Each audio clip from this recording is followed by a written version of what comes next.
Hey everyone, it's Khurram and welcome back to the Tailwood for the thrilling second episode of the Skeletons Onslaught. We are diving right back into the heart-pounding action where we left off last time.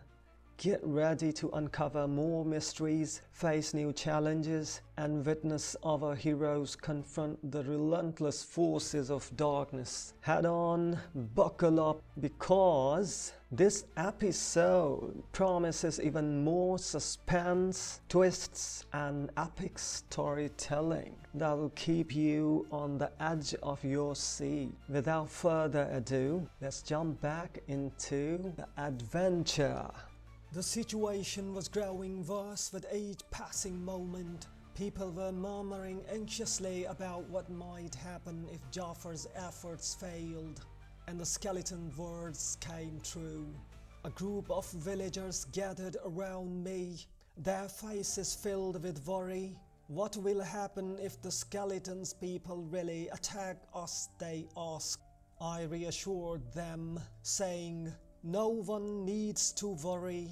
I will try to convince the skeletons that this was all a mistake, that one of our people unintentionally summoned their kind, and that it will never happen again. If they understand and accept, that will be ideal. But if they don't, it won't end well for them either. I have friends who would never let anyone harm me or the people of this village. I smiled, trying to ease their fears. Have courage and faith, I added. Everything will be all right. Suddenly, the skeleton burst into a strange, menacing laugh. You think your friends can protect you from us, the skeletons? Is this some kind of joke you're telling these people? His voice turned colder as he continued. When my kind comes, there will be nothing but havoc and chaos. You will either flee for your lives or perish at the hands. I looked him in the eye, still calm, and replied, you're saying that because you don't know my friends yet. When they arrive, you will see what they are capable of. I smiled confidently as I spoke, knowing full well what my friends could do. They had never let me down before, and I was certain they wouldn't this time either. They were more than capable of facing any challenge that came their way. For the safety, I told Jaafir and all the villagers to hide wherever they could once the sun set. Watch carefully, I said, and see how I handle incoming skeletons onslaught. As the sun dipped below the horizon, the villagers obeyed my instructions and scattered to hide. Some climbed trees, including one where the summoned skeleton sat beneath. Not long after sunset, we began hearing the horrifying sounds of bones cracking, eerie skeleton screams, and the heavy thudding of footsteps. Within moments, skeletons started appearing from all directions. Their faces, or what passed for faces, were twisted with rage. They quickly surrounded me and the summoned skeleton. Encircling the area, the tension was thick as they gathered, their empty eye sockets glowing faintly with an unusual light. From the crowd emerged a towering skeleton, clearly their leader. His movements were deliberate, and his presence exuded authority. The summoned skeleton addressed him as Lord Karatoro. Lord Karatoro turned his hollow gaze towards me, the only human still standing openly in the area. His voice was thunderous and full of fury as he spoke. You filthy humans! How dare you commit such a grave mistake by summoning one of our kind? For this insolence, you shall pay a heavy price. He continued, our kind has decided there will be no peace between us. War is inevitable, and there will be no negotiations. For now we demand you hand over the human responsible for this offense.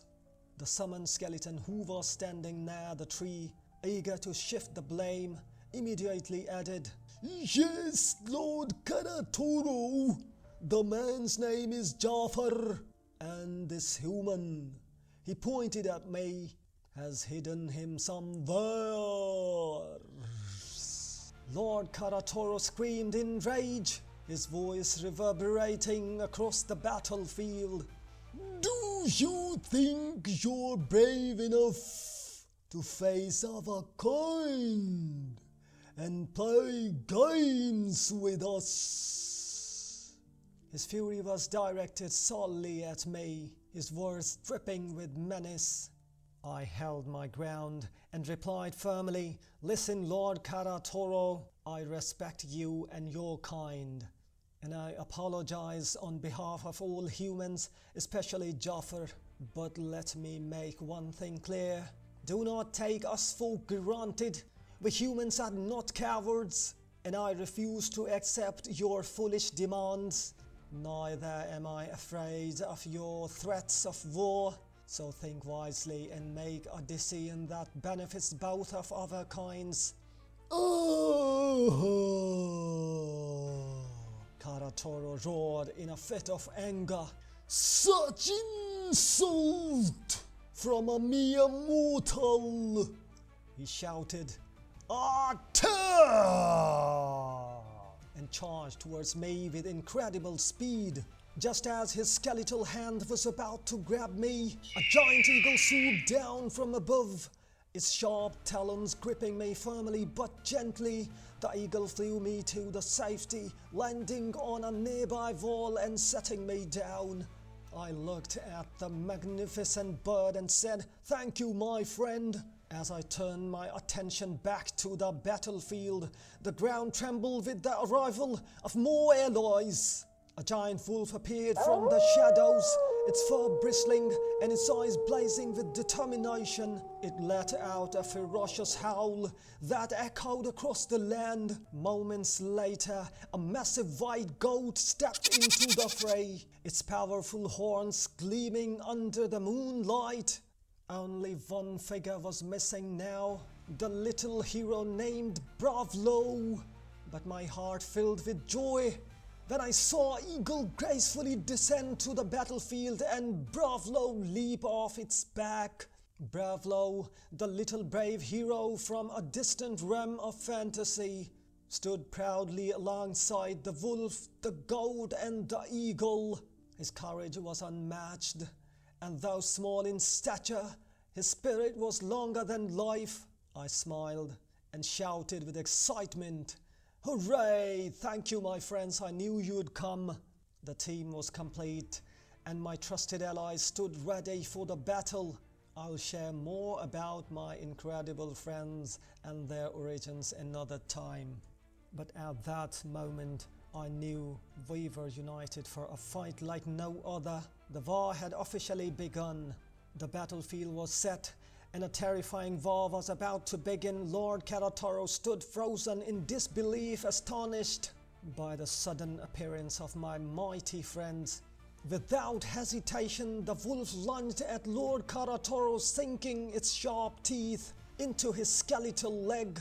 With a powerful jerk, the wolf hurled him towards the giant goat. The goat, fully prepared, lowered her massive horns and struck Karatoro mid-air, launching him skyward with incredible force. Lord Karatoro's cries thundered across the battlefield.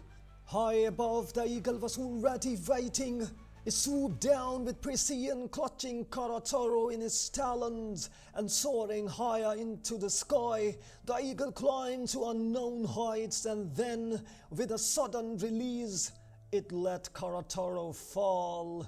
Lord Karatoro plummeted towards the ground, and when he struck, the impact shattered his entire skeletal frame. Bones scattered in every direction, creating an eerie scene. But the fight was far from over. Piece by piece, his bones began moving, crawling slowly towards the spot where he had landed, trying to reassemble. The captured skeleton, witnessing this, shouted in a commanding voice, "Attack!" He leapt towards Bravlo with menacing intent, but Bravlo was ready. Swiftly he unsheathed his famous ancient sword, which he obtained from an ancient creature, its blade glowing faintly with a mysterious power. Bravlo charged towards the skeleton, his courage unwavering, and then chaos erupted. The skeleton surged forward, engaging in a horrifying war against my friends. The battlefield became a blur of clashing forces. The wolf's furious growls, the goat's powerful charges, the eagle's sharp strikes, and Bravlo's skillful swordsmanship. Bones were shattered and scattered everywhere, creating a grim carpet across the battlefield. Yet even in defeat, every bone twisted and crawled, trying to return to their owner. Meanwhile, amidst the chaos, Lord Karatoro managed to reassemble himself completely. Once whole, he stood tall and murmured an incantation in a low, chilling voice. In an instant, all the scattered bones vanished into thin air, including the captured skeleton. The battlefield fell silent, but then, echoing through the stillness, came a ferocious voice that chilled the night. "We will come back." So, what did you think of this episode? I hope you loved it as much as I enjoyed bringing it to life. I would love to hear your thoughts. Drop a comment below and let me know your favorite moment or what you're excited to see next. Your feedback means the world to me. Thank you so much for watching and being a part of the Tailwood family. Don't forget to like, share and subscribe if you haven't already, so you never miss an episode. Take care, stay awesome, and I will see you in the next chapter of our journey. Love you all. Bye for now.